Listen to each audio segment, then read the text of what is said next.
Boa tarde, está começando o programa Espiritismo Sem Mistérios, aqui pela TV Mundo Maior. Estamos ao vivo, são 4 horas da tarde, dando seguimento àquela faixa de ao vivo que já é conhecida de você que nos acompanha todos os dias de segunda a sexta-feira, das 4 às 5 da tarde, aqui pela TV Mundo Maior.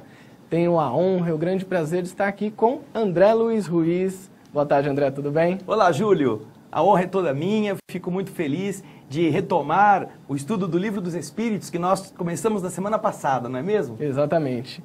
Bom, para você que está chegando agora, que não acompanhou o programa da semana passada, eu e o André estávamos aqui abordando toda essa evolução da história, desde a época de Jesus até hoje, fazendo uma relação direta até com conceitos da pedagogia, do ensinamento, desde a criança, do adolescente, passando pelo adulto, né? Com o amadurecimento dessa pessoa e relacionando diretamente com a nossa evolução histórica, né, André? O momento histórico que nós vivemos hoje. Isso mesmo. Nós pudemos aproveitar na semana passada e dar uma explicação, uma comparação entre a evolução humana como se fosse uma criança. Jesus havia dito que ele não podia falar tudo naquela época. E é natural, quando nós vamos entendendo a pedagogia humana, nós estamos educando as crianças na medida em que elas vão melhorando o seu cabedal de conhecimento, a sua condição de assimilação. Então nós falamos de Piaget, falamos de Erikson, que foram estudiosos que pensaram isto e descobriram esse mecanismo ao analisarem as condições das crianças quando vão tendo a sua idade crescendo. Sim. E nós fizemos então um paralelo correspondendo mais ou menos 1 ano de uma criança a mais ou menos 100 anos da humanidade. Óbvio que Jesus, quando diz que não poderia dizer tudo, que ele ia mandar um consolador, o consolador não podia chegar no dia seguinte, não podia chegar no ano seguinte, Sim. porque era preciso esperar que a humanidade conquistasse esse potencial de amadurecimento do raciocínio. Jesus precisava contar historinhas, Jesus precisava falar com as pessoas, Júlio, com simbolismos, sem querer aprofundar demais, porque senão as pessoas não entendiam certos conceitos. E mesmo assim, eles tinham questionamentos quando Jesus falava certas coisas, como ele dizia, vocês precisam comer da minha carne. E aí, mas então nós vamos ter que morder você? As pessoas eram muito literais naquela época, Isso. Não tinha esse entendimento do subjetivo. Elas não conseguiam fazer raciocínios abstratos na maior parte da população. Sim. Somente alguns tinham este potencial. Jesus estava falando não para os homens daquela época, ainda que falasse para eles também. Sim. Como Jesus tem um mundo que ele quer renovar, ele precisa lançar essas sementes para o futuro. E como é que ele faz? Ele faz desse jeito. Ele sabe que a humanidade vai desenvolver-se, vai chegar um momento em que o raciocínio, até para duvidar das coisas misteriosas, vai romper com as tradições da crença cega. E então, este é o momento em que o filho ganha confiança em si mesmo e começa a sair de casa. E foi esse o momento que a gente relacionou diretamente com a adolescência. O início da idade adulta. Sim, já o fim da adolescência. Os 18, 19 anos. Exatamente. Sim. Isso na semana passada nós pudemos entender como um processo de amadurecimento, porque na adolescência, Júlio, ainda começa a haver aqueles conflitos. Ai, quem eu sou, o que eu quero ser. A revolta. A revolta. Né? Isso está inserida, essa fase está inserida naquele período do fim da Idade Média, Sim. começo da Idade Moderna, os iluministas derrubando os reis, os conceitos filosóficos fazendo uma revolução. Muitas guerras e revoluções. Da revolução, né? Sim. A independência americana, a independência do Brasil, a independência de inúmeras nações, elas ocorreram todas num período muito próximo. Sim.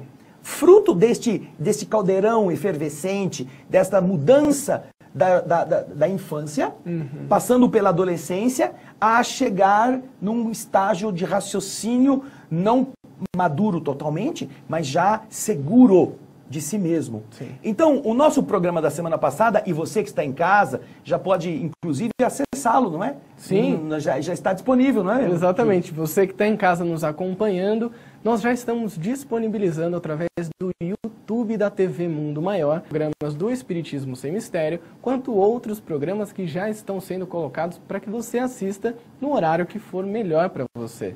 Isso é ótimo, né, André? Porque a pessoa pode assistir, ela pode, inclusive, fazer o comentário lá no YouTube e mandar para que a gente comente. De repente, a gente deixa um programa e, tivemos alguns comentários interessantes sobre um assunto.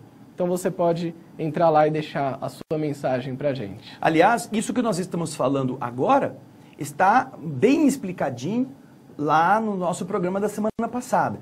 Porque o programa de hoje, nós vamos dar continuidade e nós vamos entender o que aconteceu, Júlio, o que aconteceu, querido telespectador, neste período em que se considera a humanidade suficientemente amadurecida para entender os fenômenos que aconteciam envolvendo o invisível. Como que estas coisas precisavam ocorrer? Por quê? Porque nós vamos analisando a história e nós vemos que na Idade Média e depois no começo da Idade Moderna, até os iluministas, a Igreja dominou com um punho de ferro a sociedade, a coletividade, ela impunha a sua crença e as suas interpretações. Era a chamada Idade Revelada, a verdade revelada, a verdade que vinha dos arcanos invisíveis e que, por exemplo, faziam as pessoas daquele tempo acreditarem que a Terra era o centro do universo. Uma crença que passou mais de 1000 anos sendo difundida de geração a geração. Quando, de verdade, nesta época, a inteligência começa a analisar os fatos, os fenômenos da vida, a inteligência começa a perceber que está errada esta revelação. Só que, como está errada a revelação que Deus mandou, e o homem, quem é você, homem, tão atrasado, para poder acreditar que você sabe mais do que Deus? E a igreja mandava matar, as tradições, as lideranças religiosas tentavam impedir o avanço. É mais fácil você impedir, fazer com que essas pessoas sumissem do que revelar. Do que dizer, não, olha, a gente enganou vocês sem querer, mas enganamos por 1000 anos. Sem querer, querendo. Sem querer, né? Mas eles acreditavam cegamente Sim. que as escrituras estavam certas, porque é a fase da verdade revelada. Sim. Quando se descobre, pela inteligência, pela observação dos fenômenos, e essa é uma história maravilhosa que tem a ver com a filosofia de Aristóteles, que chega na Europa 1000 anos depois, quando os mouros invadem Portugal, a Espanha, pela Península Ibérica, 1000 anos depois, a filosofia de Aristóteles, que é uma filosofia de análise, de pesquisa, de observação da vida nos seus detalhes, ela chega à Europa e ela muda o pensamento daquele conjunto de verdades reveladas que você não questionava. Sim. E aí os sacerdotes que estudam essa filosofia aristotélica, eles começam a pesquisar. Então, os próprios sacerdotes começam a descobrir que a verdade revelada não estava batendo com a verdade observada. E daí, gente, aí começa a confusão. Porque começa a haver uma dissociação entre os que acreditavam cegamente e os que queriam provas. E um tentava bater no outro ou queimá-lo, fazer churrasco do outro. Até que há uma revolta intelectual com o avanço e com o projeto celeste de trazer espíritos com mais capacidade de entendimento para melhorar o conhecimento geral. Há uma revolta contra o clero, contra a religião estabelecida, contra todas as verdades reveladas. É vamos dizer, o grito de independência do ser humano em relação àquelas imposições sem questionamento. Sim, a gente poderia dizer, então, André, que nesse momento houve uma abertura da consciência, uma expansão dessa consciência que começa a questionar. Isso, exatamente. Há um plano divino que tira o homem daquele estágio de berço, de fralda, em que papai e mamãe põe comidinha na boca e diz o que é certo e o que é errado, para que ele começasse a dizer, não, eu sei andar, eu quero descobrir sozinho, eu quero cair, tropeçar, eu tenho esse direito.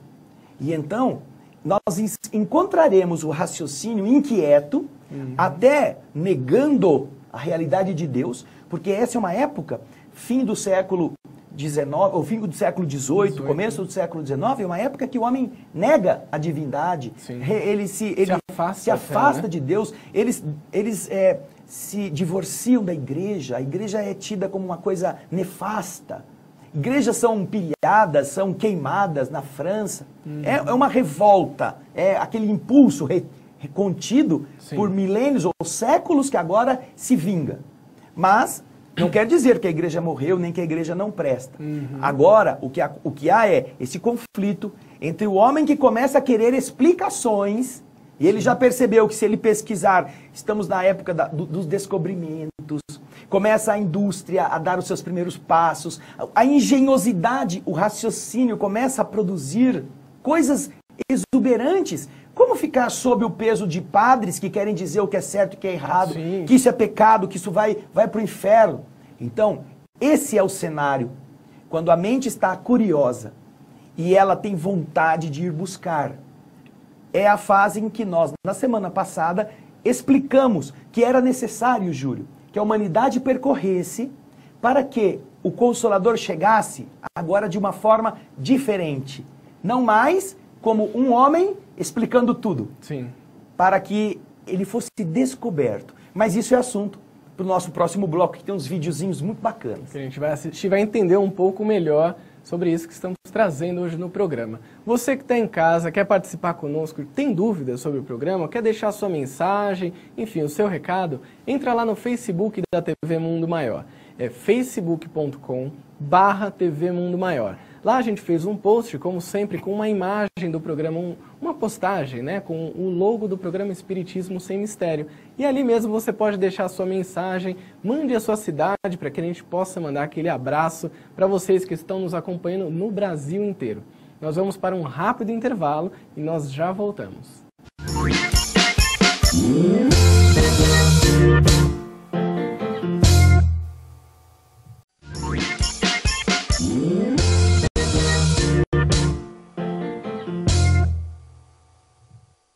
Estamos de volta ao vivo aqui pela TV Mundo Maior com o programa Espiritismo Sem Mistério.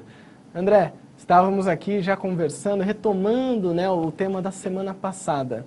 E já você que está aí nos acompanhando, vocês vão assistir um vídeo e a gente vai fazer alguns comentários sobre ele.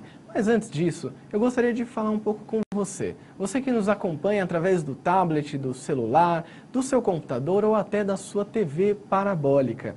Você sabia que para levar toda essa mensagem do bem, para levar toda essa mensagem de transformação, é preciso que tenha toda uma estrutura em volta disso. A TV Mundo Maior, a Rádio Boa Nova, a Editora Mundo Maior e a Mundo Maior Filmes contam com o auxílio e o apoio incondicional do Clube Amigos da Boa Nova. O Clube Amigos da Boa Nova é o responsável por transformar todas essas mensagens em sementes que vão ser plantadas aí na sua casa, aí no seu coração e de todos aqueles que são atingidos por essa mensagem. E você pode fazer parte disso. Você pode se tornar um divulgador do Espiritismo, ficando sócio do Clube Amigos da Boa Nova. Você pode ligar para 0800 12 18 38 ou acessar pelo site amigosdaboanova.com.br.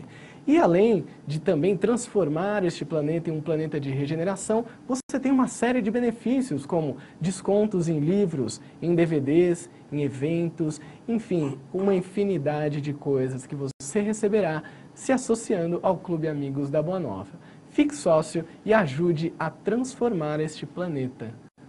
André, é importantíssimo que a gente faça essa divulgação, né? Que a gente expanda esse trabalho. Júlio, os bandidos fazem propaganda do crime. Os que vendem droga dependem da propaganda para informarem onde é o ponto de droga. Os que têm programas de exploração de vícios precisam falar qual é a bebida que estão lançando, exatamente, qual é o cigarro que estão lançando, e eles estão sempre interessados nisso. Por que que, quando se vai fazer o bem, não se fala do bem? Isso é uma função de todas as pessoas que estão na Terra voltadas para ampliar essa possibilidade de uma melhoria da humanidade, não é? Então, eu acho que é fundamental. Que a gente tem esse trabalho. Né? E que as pessoas que estão assistindo possam ter vontade de participar de um esforço. Porque talvez elas não tenham recursos para montar uma TV, montar uma rádio. Mas o que elas podem cooperar, somados aos que os outros podem cooperar, ajuda a funcionar a TV e a rádio. É isso aí. É assim que funciona, Isso né? mesmo. André, então vamos assistir aquele vídeo. Isso, nós falamos no bloco anterior de um vídeo que nós preparamos falando do porquê que precisou chegar nesta fase. Quando a gente estava inquieto, quando a mente estava querendo aprender, então agora vamos fornecer aos homens, não como uma pregação, não como uma coisa de sacristia, de púlpito, não como uma teoria. Vamos fornecer a eles as condições para que o raciocínio possa descobrir. E é isso que nós vamos ver no primeiro vídeo que nós vamos apresentar agora. 31 de março de 1848. Em Hydesville, dos Estados Unidos da América, manifestações de forças inteligentes intervindo no plano físico assinalam o surgimento do espiritismo através da fenomenologia mediúnica. A seriedade desses acontecimentos teve imensa repercussão até mesmo na Europa. Os fenômenos ocorreram numa tosca cabana, residência da família Fox, adeptos da Igreja Metodista. No primeiro diálogo registrado entre as irmãs Fox e o espírito de um mascate de nome Charles Rosbach, usaram-se letras do alfabeto para a formação de palavras, mediante convenção de que a cada letra corresponderia a determinado número de pancadas. Estava, portanto, descoberto o processo adotado para as comunicações entre os dois mundos. Pode-se dizer que o fenômeno das mesas girantes, que se seguiu aos acontecimentos de Hydesville, preparou o advento do espiritismo, despertando o interesse dos homens de ciência, dentre eles o professor Ribard ou Allan Kardec.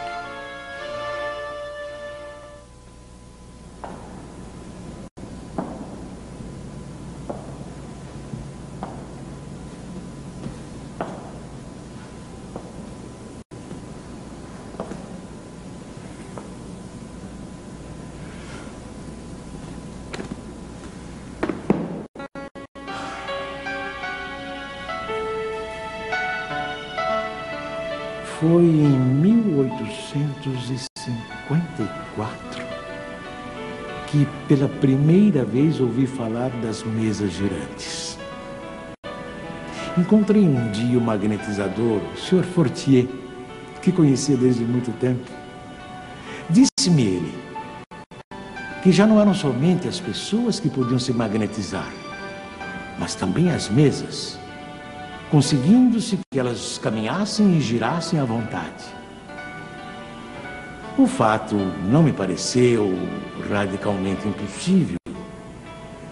O fluido magnético, que é uma espécie de eletricidade, pode perfeitamente atuar sobre corpos inertes e fazer que eles se movam.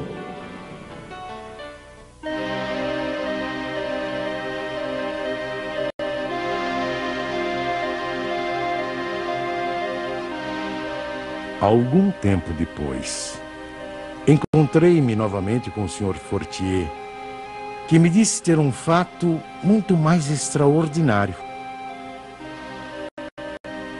A mesa não só se movia, como também falava. Interrogada, ela respondia através de sinais.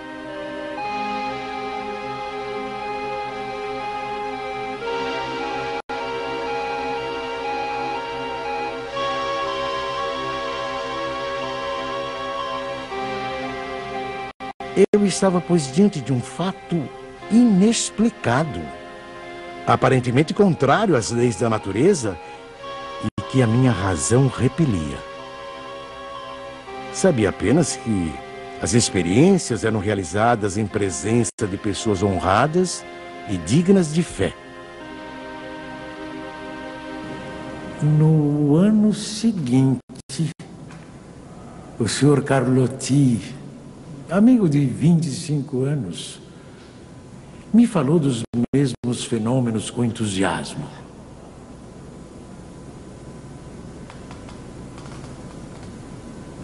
Foi ele o primeiro a me mencionar a intervenção dos espíritos.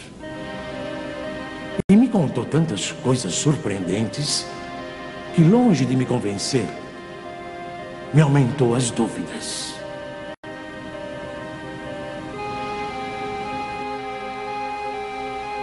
Tempos depois, fui convidado a assistir às experiências que se realizavam em casa da senhora Pleine-Maison. Aceitei imediatamente.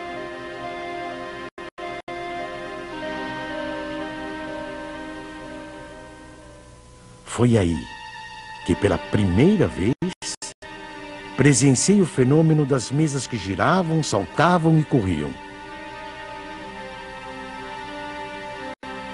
Assisti então a alguns ensaios muito imperfeitos da escrita mediúnica.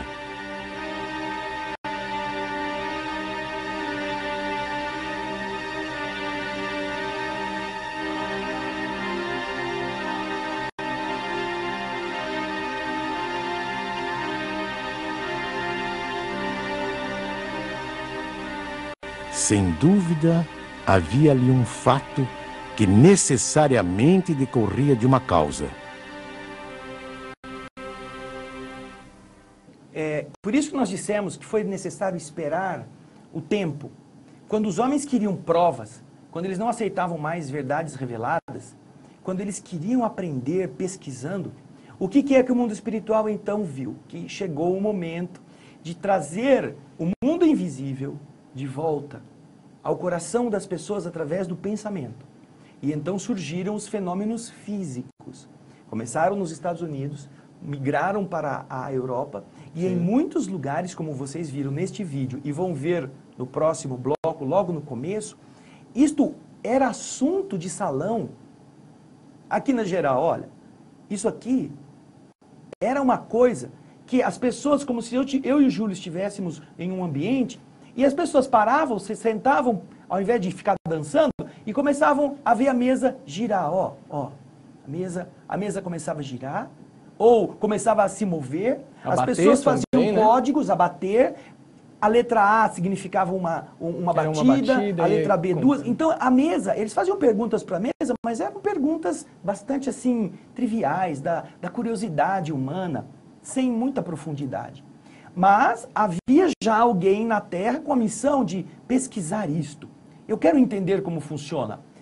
Eu quero que as pessoas me deem essa oportunidade de ver e estudar por que isso acontece. Eu não acredito que uma mesa, ela pensa, ela raciocina, ela não tem nervo, não tem músculos, não tem cérebro.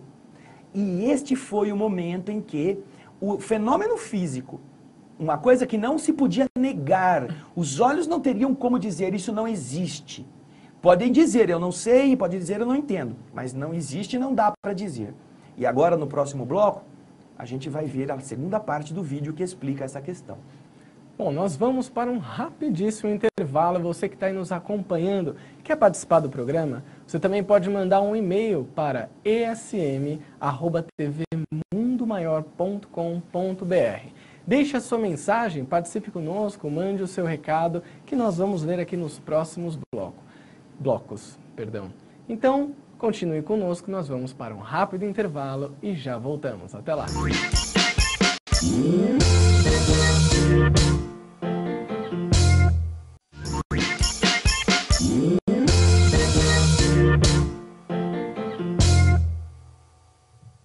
Você que está nos acompanhando, chegamos ao nosso terceiro bloco. No segundo bloco, André, nós vimos então um trechinho ali de um vídeo sobre Kardec. É um vídeo muito bonito, muito bem feito pela Federação Espírita Brasileira, pela comemoração do bicentenário de nascimento de Kardec, não é? Que muitas pessoas não conseguiram ver, mas ele é precioso. E agora vamos já para a segunda parte do vídeo, para você também acompanhar o desenvolvimento dessa chegada do Consolador Prometido. Depois a gente faz alguns comentários. Depois nós vamos comentar. E você que tem a dúvida, que tem a sua curiosidade querendo ser satisfeita, nos escreva. Estaremos aqui neste bloco e no próximo para responder essas questões.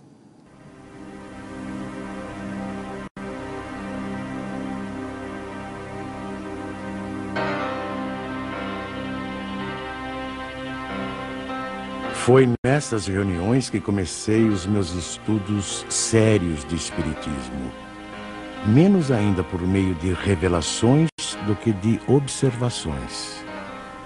Apliquei a essa nova ciência, como o fizera até então, o método experimental. Nunca elaborei teorias preconcebidas. Observava cuidadosamente, comparava, deduzia consequências. Dos efeitos, procurava remontar as causas por dedução e pelo encadeamento lógico dos fatos.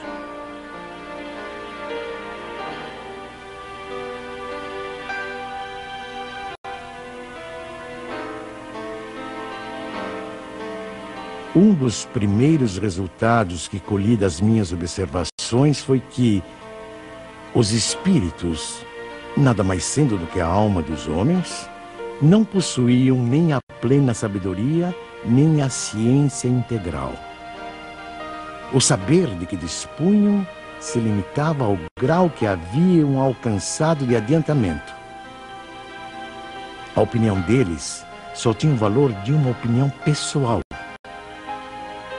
Esta constatação me preservou de acreditar na infalibilidade dos espíritos e me impediu de formular teorias prematuras, tendo por base o que fora dito por alguns deles.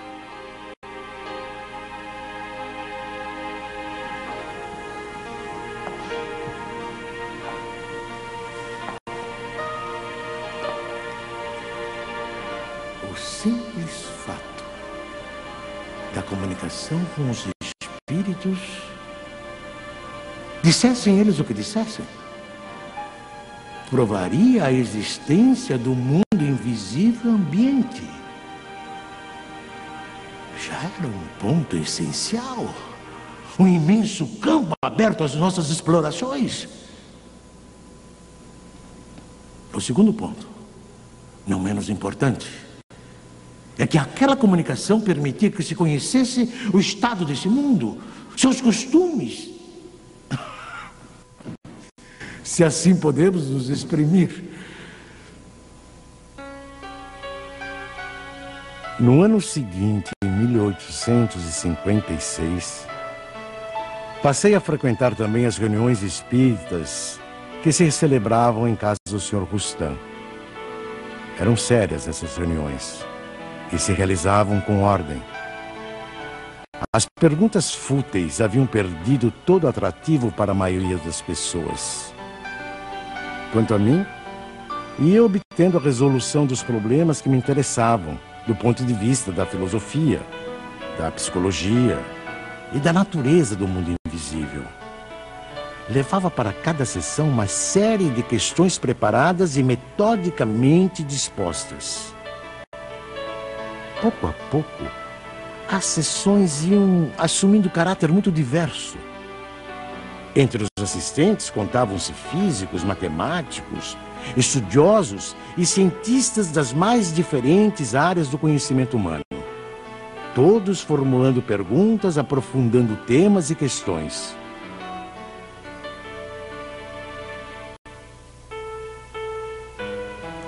Mais tarde, quando vi que aquilo constituía um todo e ganhava as proporções de uma doutrina, tive a ideia de publicar os ensinos recebidos.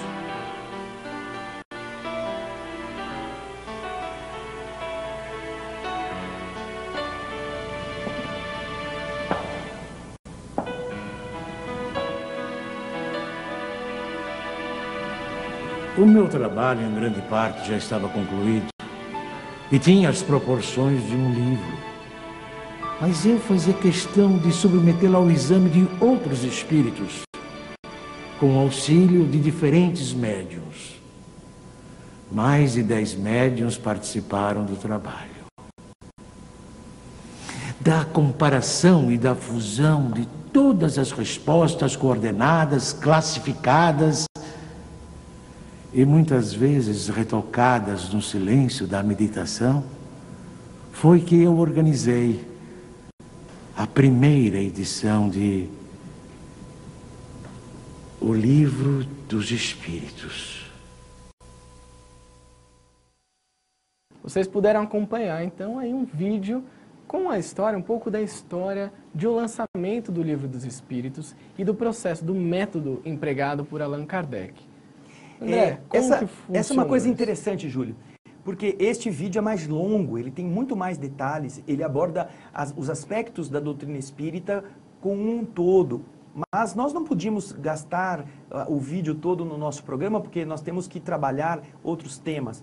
Mas, com isto, você que nos assiste pode perceber que a preocupação de Allan Kardec não foi de inventar uma coisa da cabeça para depois procurar provas que corroborassem suas ideias. Ao contrário, ele parte, como a ciência parte, ele parte de cada caso para extrair as leis.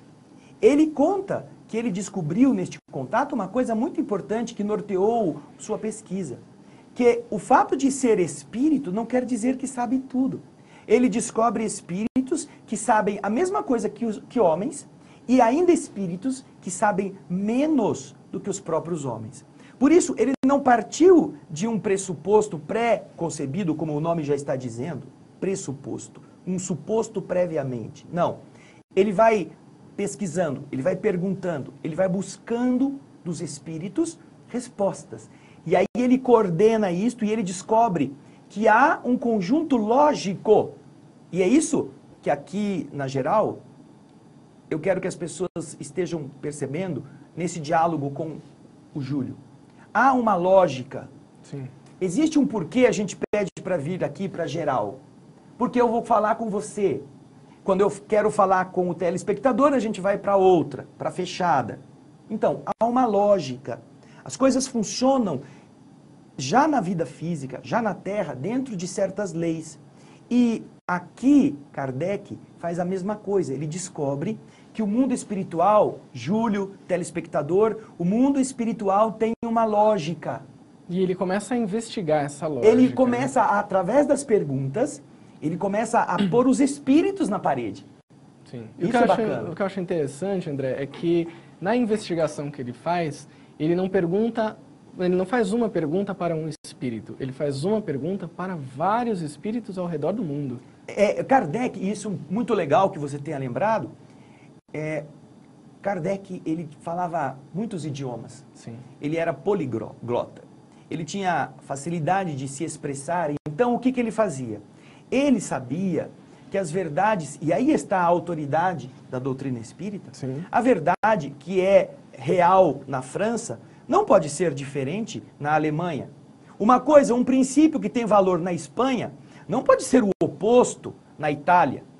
Então, ele mandava questionários com as mesmas perguntas, feitas nas línguas dos médios conhecidos da época, para sociedades que na época já estavam organizadas, e pedia que os espíritos respondessem da forma que eles achassem adequado. Sim. E que devolvessem a ele.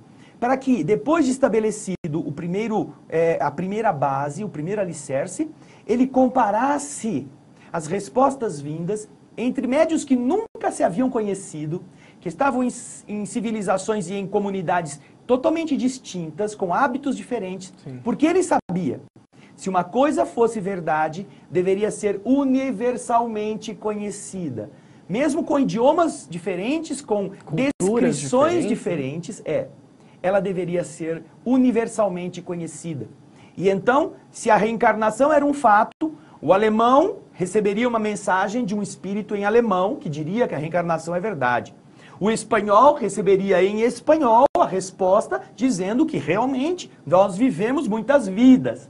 E assim ele pôde escoimar, depois de já tendo preparado a base, ele pôde fazer uma triagem muito precisa desses fenômenos que podem ser regionais, podem ser pessoais, mas quando são universais, demonstram princípios. Deu uma credibilidade. Exatamente. Né? E é interessante observar, André, que, bom, na época de Kardec, foi um momento específico, tanto da evolução da humanidade para receber esses ensinamentos, para ter essa expansão de consciência, essa busca pelo conhecimento, mas também foi uma época em que não havia, por exemplo, isso aqui que a gente tem nas mãos. Porque isso aqui me faz conversar com o alemão, com o japonês, com o espanhol. naquele momento não tinha como você estabelecer uma conexão muito rápida a ponto de pegar a resposta de um e comparar com a do outro. Por isso que ele focou tudo nele, ó, manda tudo para mim, e ele que teve o trabalho ali de juntar e ver isso aqui tá certo. Eu disse ontem numa palestra que fiz que quem inventou o WhatsApp foi Allan Kardec. Quando ele fundou a Revista Espírita, Sim. o que ele fez? Ele fez um meio rápido na época, que era uma revista mais fina, uma coisa que chegava mais rápido aos destinos, mais barato, para ter essa interação, essa interatividade que você pode ter no Facebook, no YouTube. Kardec conseguiu através da Revista Espírita espalhar o conceito e receber as respostas, e é isso que nós vamos fazer agora, dar um tempinho para o povo, Sim. Né, mandar para a gente alguma coisa e a gente vai voltar no bloco seguinte. Exatamente. Então você que está nos acompanhando, já recebemos algumas mensagens, a gente vai para um intervalo rapidinho, são 3 minutinhos e já voltamos.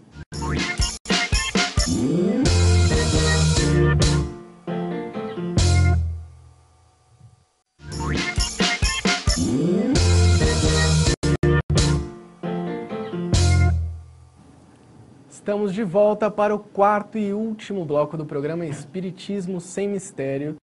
E André, já temos algumas participações. Ótimo, nós estamos aqui para isso, né? Ter esse contato com você, já que estamos falando de uma doutrina que pensa, nós queremos que você pense, que você também se incomode. Não que acredite no que eu estou falando, no que o Júlio está falando, no que a TV Mundo Maior está falando, que você questione. E é muito bom quando nós temos de você que nos assiste essa participação.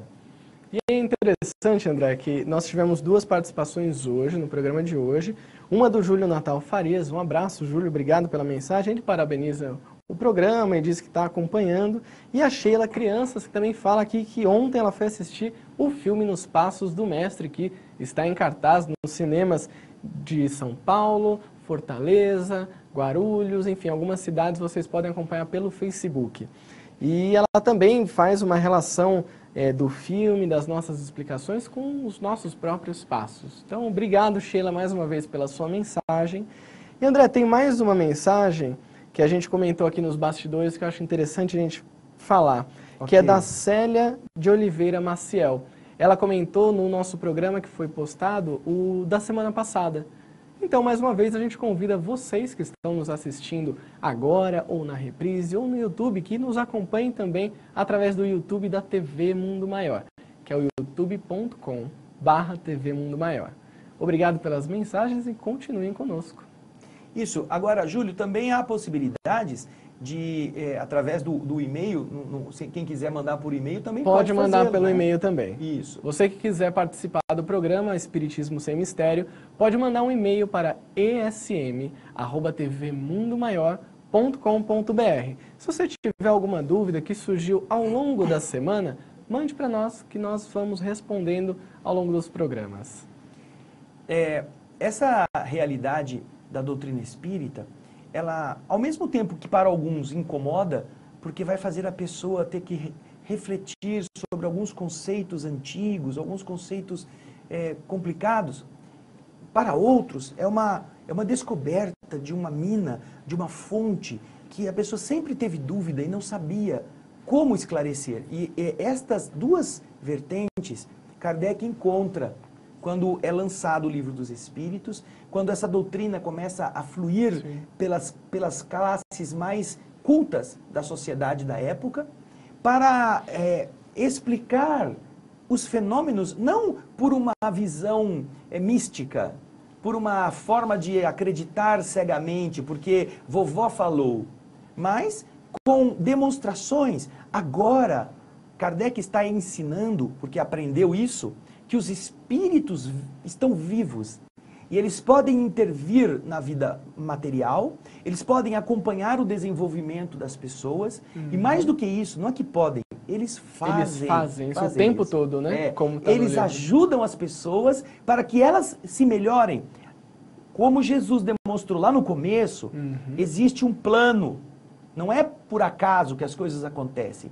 Há um plano muito bem estabelecido e executado. E quando chega o Consolador, no século XIX, ele está trazendo o Evangelho, está trazendo a filosofia, está trazendo essas leis do universo, a consciência que questiona, que pensa, que pergunta, que quer saber. Porque está antecipando-se, como o próprio livro nos explica, a Gênese, o próprio Kardec fala, está antecipando este período que hoje estamos vivendo, da velocidade, do questionamento. Eu quero saber, você ouve falar de um terremoto que aconteceu em Vanuatu, lá no Oceano Pacífico? Você já vê a imagem meia hora depois. É praticamente ao vivo, Quase instantâneo.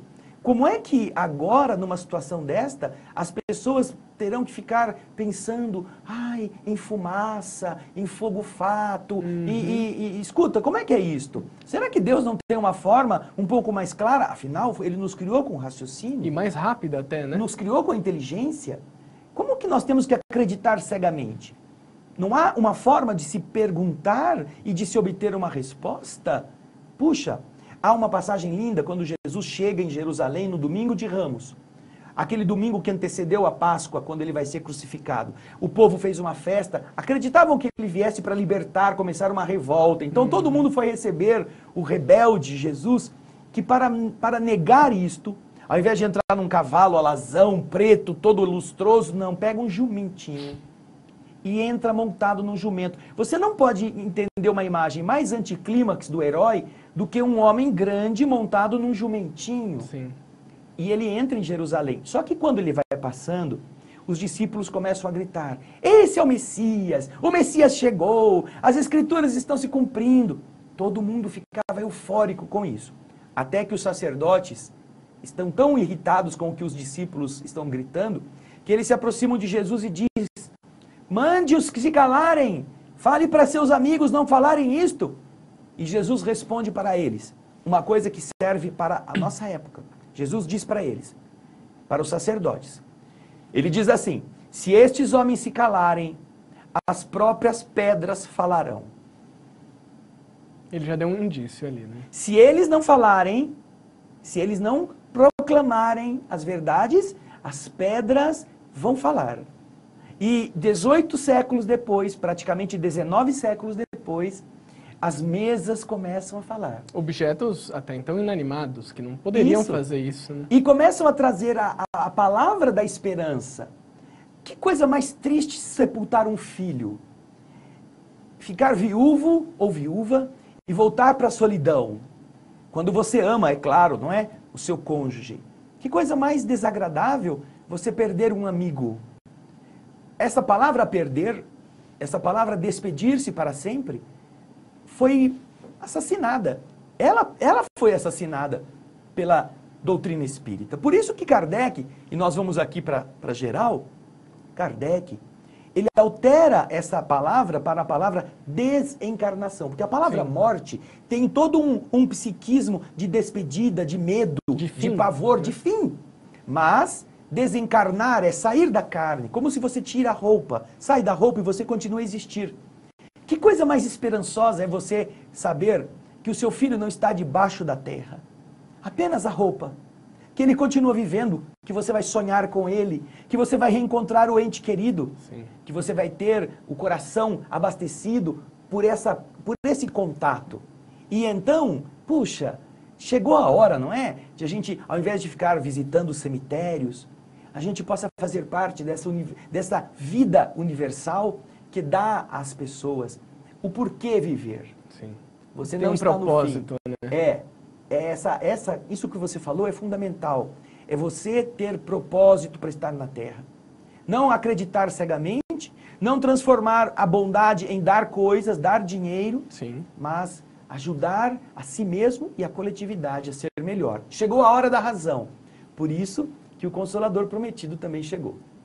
Muito bom, André. E é interessante a gente trazer todos esses conceitos, todas essas ideias, né, ao programa e a quem está nos assistindo, para que realmente as pessoas possam, a cada dia mais, usar a razão, usar o raciocínio e buscar. Assim como Kardec fez, né, há tantos anos, mais de 150 anos, isso aí. A gente ainda pode fazer, porque o método é para todos. Exatamente, é isso aí. Bacana. Vocês que estão nos acompanhando, quem acompanhou o programa de ontem, já ficou sabendo, vocês estão vendo aqui na telinha, aqui embaixo, uma mensagem sobre Uberaba.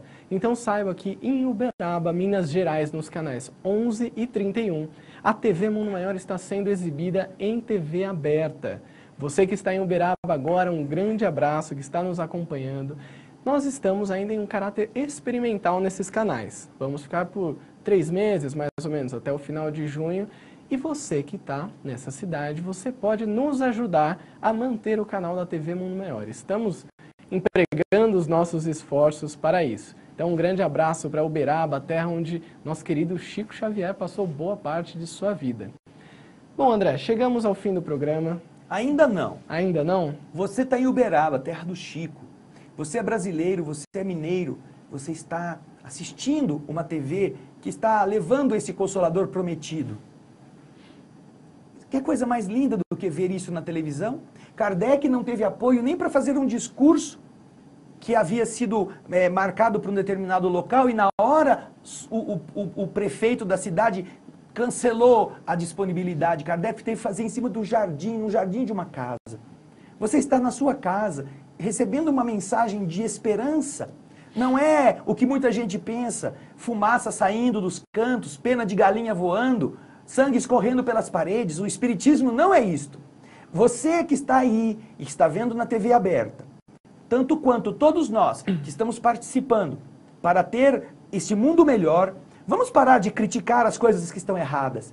Vamos ajudar a fazer as coisas de outra forma. Não é, muito Julião? Bom. Então é isso que eu queria deixar aqui como uma mensagem para todos os nossos queridos telespectadores. Obrigado pela mensagem, André. Obrigado por mais um programa. E vocês que estão aí nos acompanhando, semana que vem voltamos com o programa Espiritismo Sem Mistérios, já conversando e voltando ao estudo do Evangelho segundo o Espiritismo com a nossa querida irmã Eliana.